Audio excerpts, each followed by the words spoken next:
भूर्भुवस्वः तत्सवितुर्वरेण्यं भर्गो देवस्य धीमहि धियो यो नः प्रचोदयात्। ओम परमात्मने नमः। तत्वं यथार्थम् आकर्ण्यर्मन्दः प्राप्नोति मूढताम्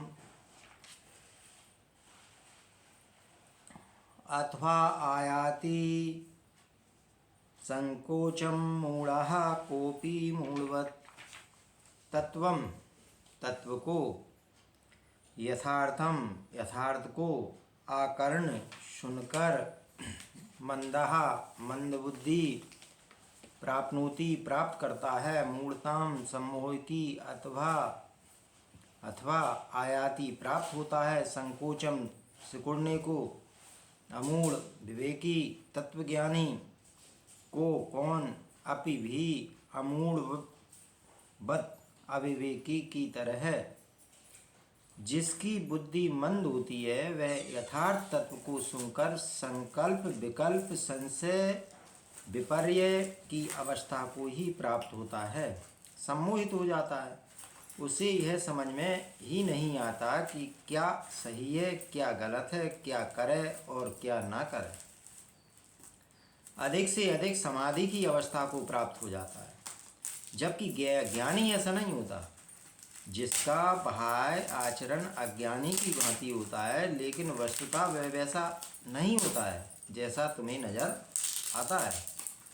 मंद बुद्धि वाला मनुष्य वह होता है जो तुच्छ वासनाओं से ही ग्रस्त होता है, जिसको अपने निजी स्वार्थों के अतिरिक्त कुछ भी दिखाई नहीं देता है, जो सिर्फ अपने शरीर के पालन पोषण में ही रमा रहता है, जो इंद्रियों के भोगों के अलावा और किसी में भी आसक्ति नहीं रखता। ऐसे सीमित मनोवृत्ति वाले को अगर यथार्थ तत्व का ज्ञान कराया जाए तो वह उसे सुनकर संकल्प विकल्प संशय विपर्य की स्थिति को ही प्राप्त होता है। यह तत्व ज्ञान अत्यंत सूक्ष्म का वर्णन है, जिसे स्थूल बुद्धि वाला कैसे समझ सकता है। जिसका चित्त वासनाओं से परिपूर्ण है, अहंकार तृष्णा अभिलाषा वाला है, वह इस तत्व ज्ञान को प्राप्त करके भी इसे बेकार ही कर देता है।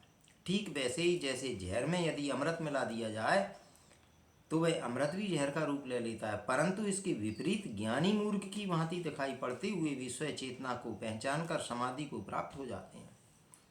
ज्ञानी बाह्य आचरण मूर्खतापूर्ण इस कारण करता है कि उसके कार्य में किसी भी प्रकार की कोई बाधा ना आए, और अपने अनुभव को वह सही रूप में प्रकट नहीं कर सकता और ना ही उसे करना चाहिए, क्योंकि इस तरह के ज्ञान प्रदर्शन से भी अहंकार बढ़ता है।